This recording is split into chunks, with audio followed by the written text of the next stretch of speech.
Yep, I knew you were coming. Yeah?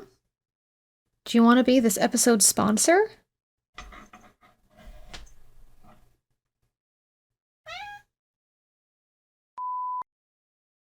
This episode of Forsaken by Shadows was brought to you by my cats, all of whom have been sleeping peacefully all day until the exact moment I decided to do this recording.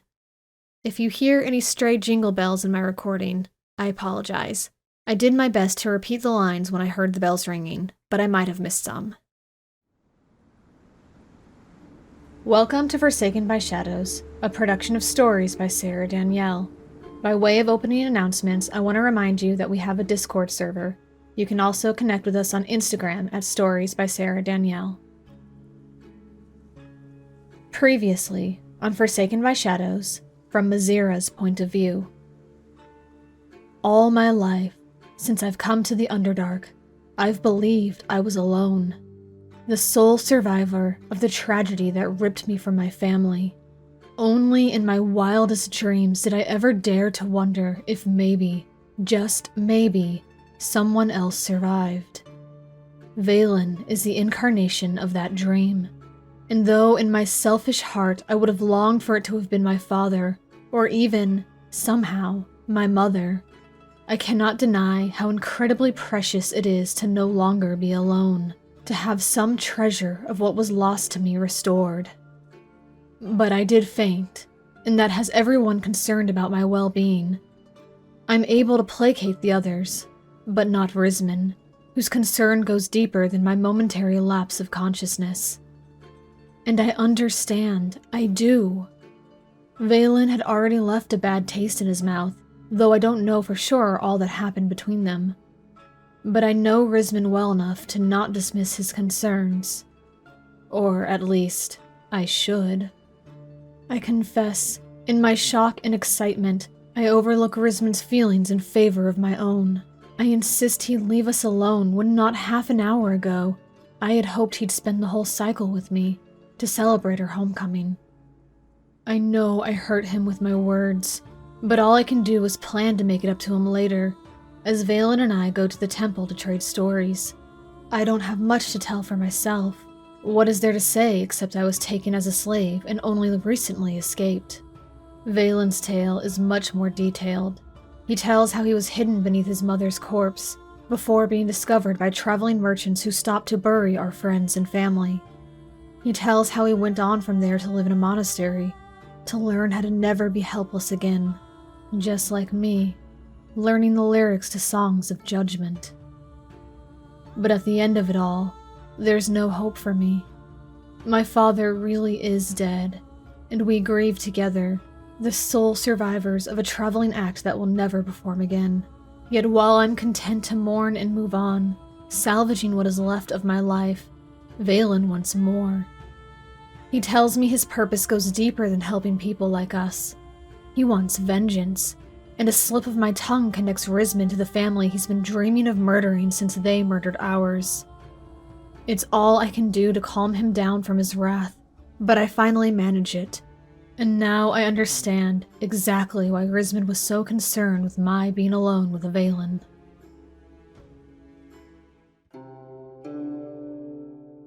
Forsaken by Shadows, Part 3, Where Shadows Linger. Chapter 7, For Better or Worse. Solaurin. The front door burst open with a clatter and slammed shut again before Solaurin could properly be annoyed at whoever dared to behave in such a way in his workshop. By the time he spun from his loom to glower at the culprit, they were already halfway up the stairs. Rismyn rolled through like a cloud of miasma, bitter and poisoned. He vanished into the house above, and a few seconds later another door slammed as, presumably, he disappeared into his room. Tiana and the apprentices who remained during the mid-cycle break stared after the boy, then, as one, turned to him with the same wide-eyed uncertainty, as if they expected him to react with equal measures of violence toward Rismyn's uncivilized tantrum. To say he wasn't tempted would be a lie, as Rismyn knew better and was generally well-behaved.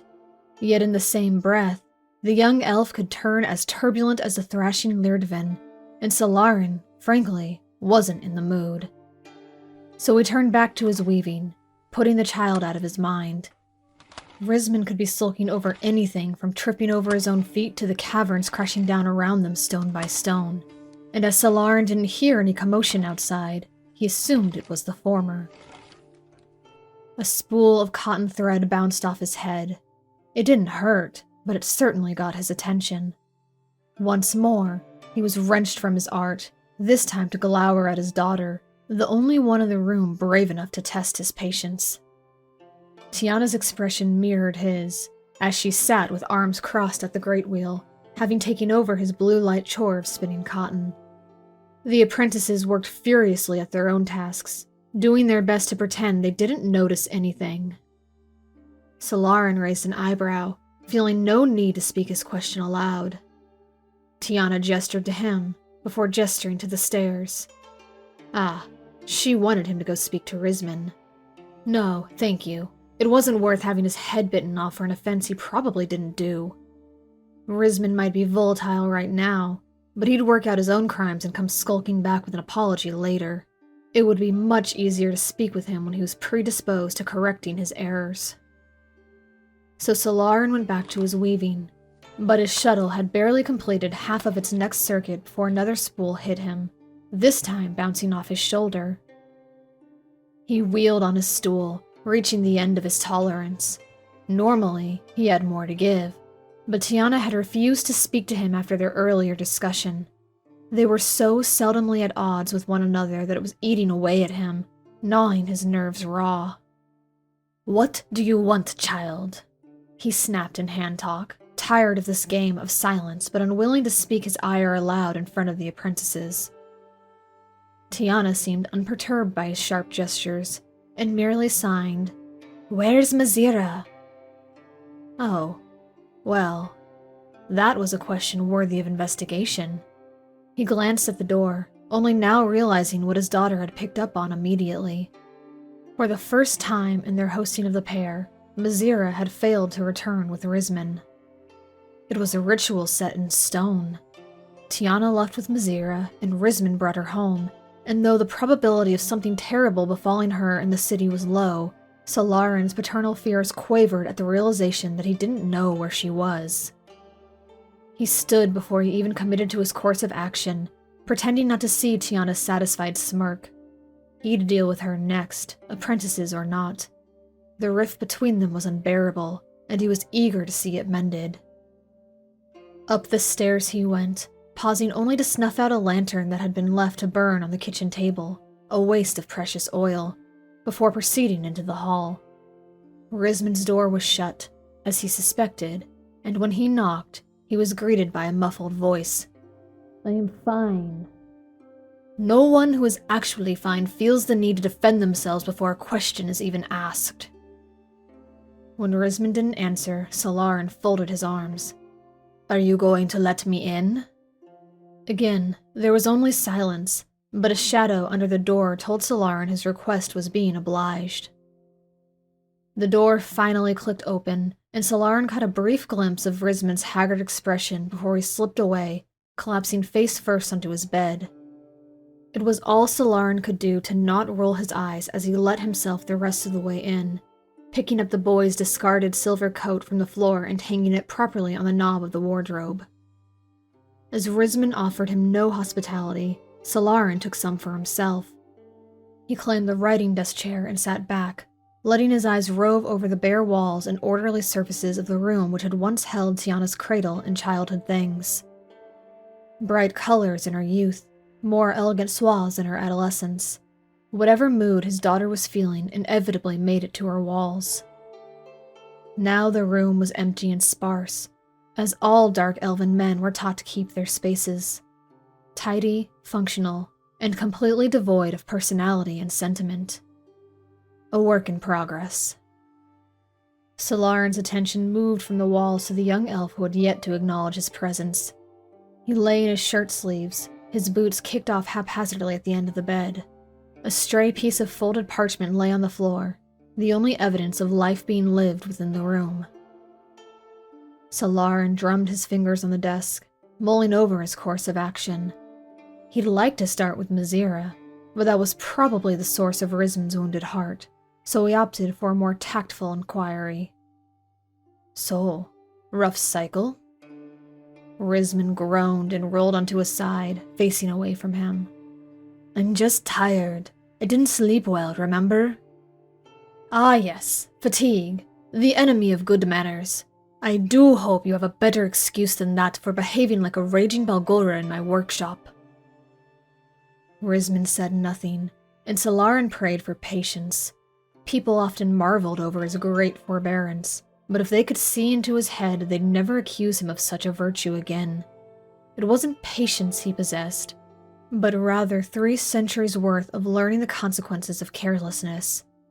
Tempting though it was to snap his fingers and call down a mild rebuke in the form of sacred fire, cordial words would probably be more effective in the end. I am not a fool, Solaurin said. I know the difference between a fit of exhaustion and a fit of the heart. Something happened. I cannot help you if you won't talk to me. More infuriating silence. And I will not be leaving you alone until you do, he added, his words tinged with annoyance. So the sooner you talk, the sooner you get rid of me. Finally, Rismyn made a sound. A heavy sigh. He rolled onto his back and glared at the ceiling. Something violet sparkled at his throat. A ring hung from a cord tied around his neck. As Solaurin had never seen it before, he assumed it was the project Rismyn had been so eager to recover. The boy didn't speak right away, but Solaurin was content to wait him out. Sooner or later, Rismyn would open up. He ought to know by now he wasn't bluffing. Fortunately, Solaurin didn't have to wait long. I'm sorry I slammed the door, Rismyn said, then amended, doors. Well, that was a good start. It is forgiven. More silence, but if Rismyn thought an apology sans explanation was enough to placate Solaurin's interest, he hadn't been paying attention. Solaurin continued to wait, and Rismyn continued to glower, until at last he confessed, I'm not getting commissioned. What? Solaurin's drumming fingers stilled, his brows furrowed in confusion. He'd been expecting something petty, like an argument with Mizira. This statement was actually worthy of sulking over. Why? Rismyn raised 2 helpless hands and dropped them again. I don't know. They didn't give me a reason. Solaurin was at a loss for words, an affliction he wasn't accustomed to. In all his time at the sanctuary, he'd never heard of anyone being offered a commission only to have it revoked. They'd have to have done something truly deplorable to incur such judgment, and it was hard to imagine Rismyn capable of something like that, especially when they kept the likes of Beltal around, and even promoted the buffoon to an officer. I don't understand, he finally said, because he honestly, truly didn't. Rismyn laughed bitterly. Neither do I, and so far as I can tell, neither does anyone. Guess you'll have to ask Mother Lara. The orders came from her. Suddenly, he shot up, his look of misery transforming into hope. Wait, can you ask Mother Lara? You're on the council and in her circle. She'll tell you, right?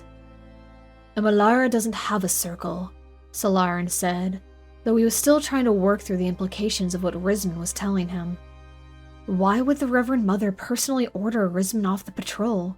She certainly had the authority, but she didn't generally bother with such matters. Running the military was Anders' job. But she listens to you, Rismyn pressed. Solaurin frowned, his full attention returning to the conversation at hand. She tolerates me out of necessity. Rismyn, I am happy to ask for you, but you know I may not be granted an answer. We must trust she has her reasons. Reasons she'd better be prepared to share. How dare she not warn him about this? As Rismyn's guardian, Solaurin had the right to know if there were concerns about the boy's eligibility to join the militia. The more he considered it, the more infuriated he became. But he tempered the emotion. Rash actions often did more harm than good. That's what Belnir said, Rismyn said, the hope diminishing in his eyes. Well, he is the wiser of the Doar twins, Solaurin said, adopting a gentler tone. You'd do well to listen to him. With a sigh, Rismyn flopped back. Yeah, thanks. He was so bereft, so dramatically devoid of life, that even Solaurin's usually calloused heart softened. Leaning forward, he placed a gentle hand on Rismyn's shoulder. I'm so very sorry, Rismyn, he said, and he really, truly was. He couldn't have cared for Rismyn more if the boy had been his own blood. To see him set back like this was upsetting, to say the least, and he was just a bystander. I know what this commission meant to you. I'll do all I can to assist. Rismyn merely shrugged, his expression neutral. It's all right. Belnir thinks it's only temporary, and Arden doesn't plan to stick around past the festival, so maybe I'll get my chance when he leaves. Arden? What does Arden have to do with this? Oh, right. He's taking my place, per the orders. Arden Zern is taking a patrol commission? Solaurin didn't mean to sound so shocked, but he couldn't help himself. The last person he ever expected to see in the militia was Arden Zeren. That's what the orders said, Rismyn said. Clear as white light. I read them myself. Solaurin opened his mouth to ask more questions, then changed his mind.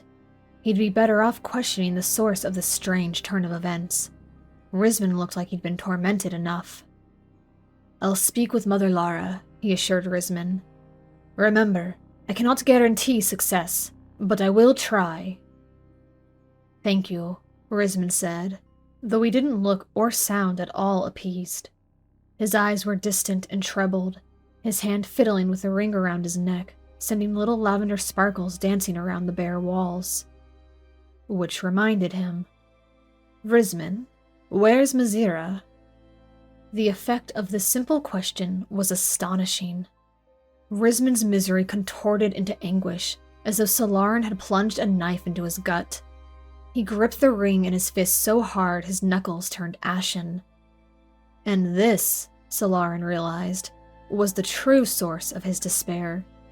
The commission had hurt, but whatever kept Mazira away was a wound more visceral.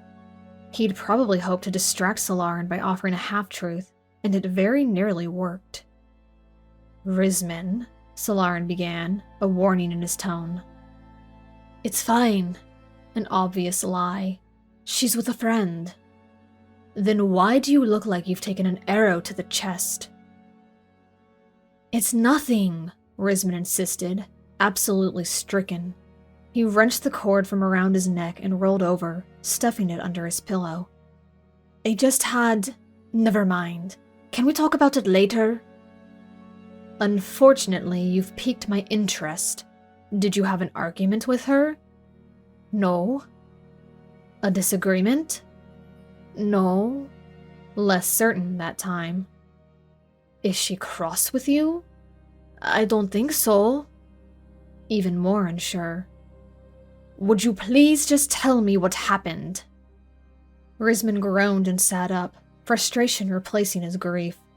There's nothing to tell. I just had plans, you know, because of the anniversary. But it didn't work out. It's not the end of the world. He sounded like he was trying to convince himself. Solaurin raised an eyebrow, and then the pieces began falling into place.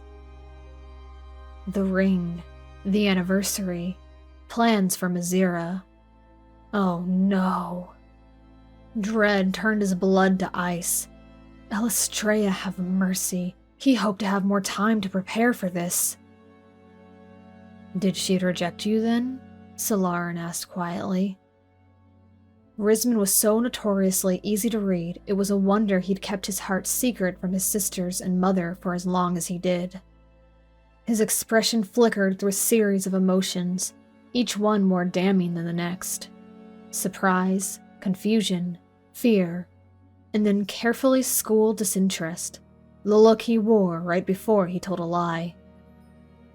For the last 12 months, Rismyn had been lying about his affection for Mazira, pretending his interest in her to be nothing more than brotherly concern. For the last 12 months, Solaurin had indulged the fantasy, waiting for Rismyn to trust him enough to volunteer the information himself. That game ended now. "Rismyn," Solaurin said, before the boy could deny any knowledge of knowing what he was talking about. "You have twice now insulted my intelligence by denying what can be so plainly seen. Consider carefully how you'd respond. Did she reject you?"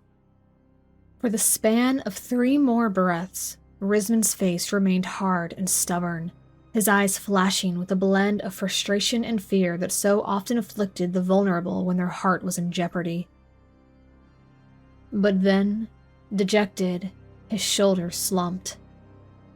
"I didn't get the chance to tell her," he confessed, and it took all of Solaurin's self-control not to sigh in relief.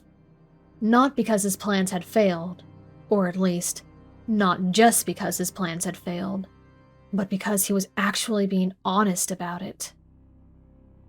Rismyn held the ring between his thumb and index finger, pointedly avoiding Solaurin's gaze as he stared into its shimmering surface. "I was going to tell her now, but there was an elf." Then, with all the trepidation of a child sneaking into the sweets pantry, Rismyn told him everything. How he'd crafted the ring for Mazira and stayed up all red light finalizing his plans for the cycle. How he'd gone to the cove and been introduced to the new voices before receiving orders removing him from the commissioning. From there, he'd been asked to test the new voices and discovered a deep dislike for one of them, the sun elf Valen Rivertone, who Solaurin had met the cycle before when the council gathered to hear their testimonies. By the time he finished his tale, Solaurin didn't know what to think. It was nothing short of miraculous and terrible all at once. Valen Rivertone had a shared connection with Mazira, another survivor of a raid that should have left no one surviving. The odds of him and Mazira finding each other here, in Launa, was so gargantuanly impossible that even Solaurin, who generally trusted in fate over statistics, struggled to believe it. It was only the timing that stole the joy from what should have been a shared celebration. Had Valen come the previous cycle or the next, Rismyn probably would have overlooked his poor first impression of the elf and seen the miracle for the wonder that it was. Instead, he was bitter and upset, sulking over the remains of what was meant to be his perfect cycle. It was no wonder he had slammed the doors. Solaurin would have done so and worse at his age. "Well," Solaurin began, "that is... something. Are you going to send me away?" Solaurin blinked. Send you away? The question didn't make sense. Where would he send Rismyn away to? They were already in his room, and the boy was well past the age of needing to be ordered out of sight for any reason. Then Rismyn cast him a furtive, fearful glance, and Solaurin understood. It was easy to forget Rismyn bore his own internal scarring, like Mazira. The boy had adapted almost immediately to sanctuary life, soaking up the freedom and culture like he was born into it. He made friends easily and was eager to please. Solaurin still invited him to red light chats, but not as often as in the beginning, and generally more for the enjoyment of his company rather than the need to impart some wisdom or counsel. He seemed to have been doing so well. How had Solaurin missed this gaping insecurity? "You'll have to forgive my ignorance," Solaurin finally said. "But I am not entirely sure what you mean. Why would I send you away?" Rismyn wouldn't look at him. "Why not? Everything else has gone wrong this cycle. And they broke your trust, made plans behind your back even though I knew you'd disapprove." Solaurin took a deep breath, stopping short of releasing it as an exasperated sigh. His heart truly did burn for the boy, but there was only so much sulking he could indulge in one cycle, and after a spat with Tiana, he was fast approaching his limit. Disapprove of what? Proposing to Mazira? "I wasn't proposing!" Semantics. Solaurin waved his hand dismissively. "No, don't make that face. Rest assured, young Tyr. As much as I would have appreciated a warning that you intended to ignite a powder keg in our humble abode, you haven't done anything wrong. You're a grown elf, well past the age of accountability. You have the right to confess to and court whomever you choose. Finally, Rismyn looked at him, surprised replacing his misery. Wait, really? He hesitated, as though unconvinced. You are not mad? Why would I be mad? You're always trying to keep us apart. Am I? Gracious, I'm not very good at it, considering the proximity with which we all live together. Rismyn's expression turned sour, and though he was probably a bit too fragile for Solaurin's usual level of sarcasm, the look suited him far better than angst. You know what I mean. You never let me be with her when she needs me. That's because I'm endeavoring to teach her she doesn't need you. Rismyn recoiled, his jaw clenching and his nostrils flaring. Of course she needs me, he began. I'm the only person who knows. But he cut off suddenly, his eyes widening. I was the only person who knew what she's been through. If you're referring to a recent reunion, Solaurin said, fear not. I will endeavor to teach her that she doesn't need a veil in Rivertone either. Rismyn's irritation returned in full force, and so did his glower. But at least he had the boy's attention, and for the first time, the subject of his feelings for Mazira was up for discussion. This was not an opportunity Solaurin was going to waste. Mazira is broken, Rismyn, he said quietly. She has endured tragedy beyond remedy, burdens no person deserves to bear. Which is all the more reason that she needs me. I can help her. You do help her. You have helped her. But you cannot be Mazira's sole source of comfort, joy, and protection. You simply aren't capable of it. The words wounded him, and for that, Solaurin was sorry. Unfortunately, the best remedies often had the most bitter aftertaste. I'd do anything for her, Rismyn said, his voice thick. Her joy is my chief concern. I'd die for her. And then you'd be dead, Solaurin replied. And she'd be forced to muddle on without you anyway. Rismyn's jaw dropped, and he struggled for words to say. Solaurin didn't give him the opportunity. This is not a criticism of your character. It is only a hard truth I learned too late. Mazira must learn to be her own person, whole and complete, able to stand on her own, within the whole community. That is the only reason I keep you apart, as you put it. Rismyn just gaped at him, and Solaurin waited, debating whether he should say more or leave Rismyn to work out the implications on his own. In the end, he opted for silence, letting his flat expression reinforce his stance. Finally, Rismyn straightened, crossing his arms. So it's a good thing, then, that my plans failed. I didn't say that, but you meant it. My love only hurts her.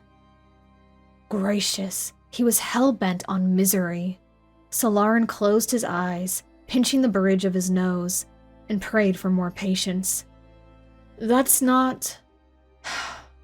He cut off with a huff, groping for the words to make the boy understand. He was woefully underqualified to counsel on this subject, considering his own love affair had ended in a puddle of blood. But for lack of a better candidate, he racked his brain until a decent metaphor came to mind. Love is like fire, Rismyn, he said, inventing the image as he went. Within the confines of a hearth, it is lovely, warm, and useful, but left to burn uncontrolled, it will consume all that is in its path. Do you understand? Rismyn frowned. No, he said. I mean, I understand what you're saying. Love is dangerous if it isn't controlled. But how do you control the heart? This feeling. He laid a hand over his chest. It doesn't want controlling. I'm tired of trying.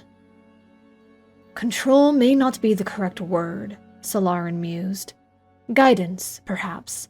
The mind was made to lead the heart, and the heart was made to stir passion for our pursuits. Too much of one or the other creates unbalance. If we deny our hearts, we become cold and unfeeling, as our ancestors did. If we discard the mind, we become nothing more than a force of nature, subject to every whim and fancy. Only by embracing both, in their proper order, do we find harmonious flourishing. Rismyn just stared at him, his expression blank. Perhaps using metaphor wasn't the best course of action. Rismyn wasn't unintelligent, but his sisters had worked hard to beat his creative thought into submission. It was still in the process of recovery.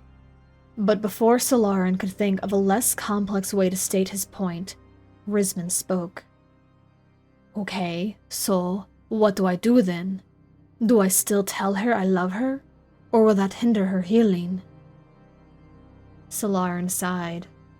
That I cannot tell you. It is a choice you have to make. Though, if he were being honest, he'd beg Rismyn to wait a while longer. The last thing Mizira needed in her life was a courtship to manage, along with everything else. Love was a beautiful thing, but it came with heartache and expectations, and even the most ardently impassioned would face their fair share of trials. But he wouldn't tell Rismyn that. There was no winning. If he told Rismyn to go through with his intentions and Mizira rejected him, Rismyn would blame him.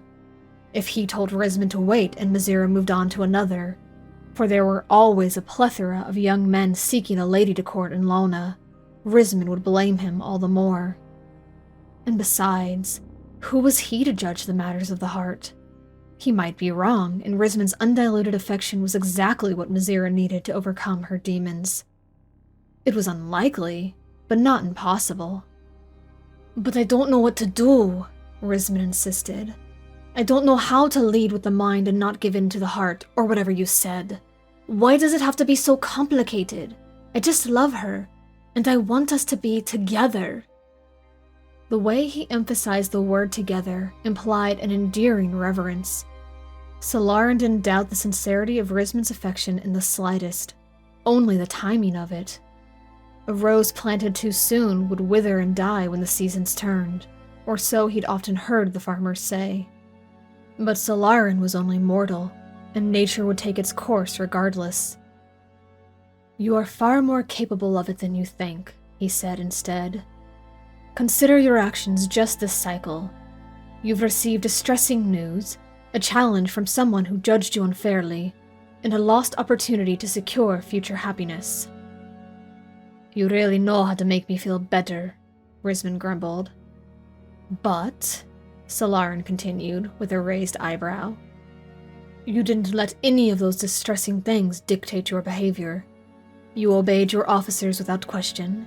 You repaid Avalin's insults with kindness, and you respected Mizira's wishes even when they clashed with your own. All of those things are sign of maturity and growth, of a heart that is led by a sound mind. Maybe on the outside, Rismyn said, stubbornly refusing to be comforted. Internally, well, I did slam your doors.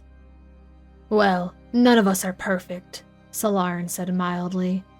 Then, more gently, he added, You are doing well, Rismyn. I meant what I said earlier. I am proud of how far you've come. A setback is not the end of the world. It's an opportunity to grow. Rismyn's nose wrinkled as Solaurin turned his own expression against him, but for once, he didn't argue. At this point, Solaurin concluded, I think the best thing for you is to rest. By your own testimony, you've only had 1 hour to trance in the last 30.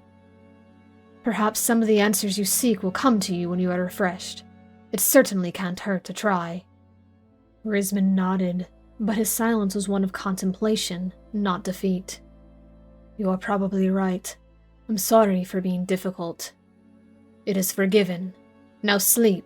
I'll make sure you are awake in time for the evensong. The evensong? Rismyn scowled.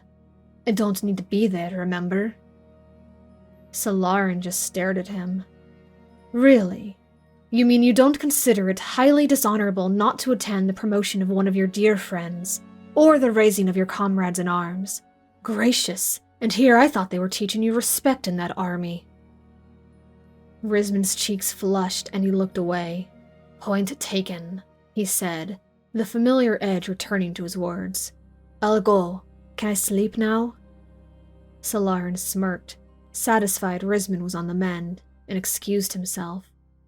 But when the door shut behind him, he took a breath and leaned back, contemplating his words. In the silence of the hall, they swirled about in his head, laced with insecurity and self-doubt. Had he said too much? Or too little? Had he given Rismyn the right advice or led him down the path of folly? Not that it mattered. It was too late now. There was nothing he could do to help Rismyn with his romantic woes. That burden belonged to the boy to carry. But he could do something about the commissioning, even if it was only gathering information. Solaurin swept down the hall, determined to do so without delay.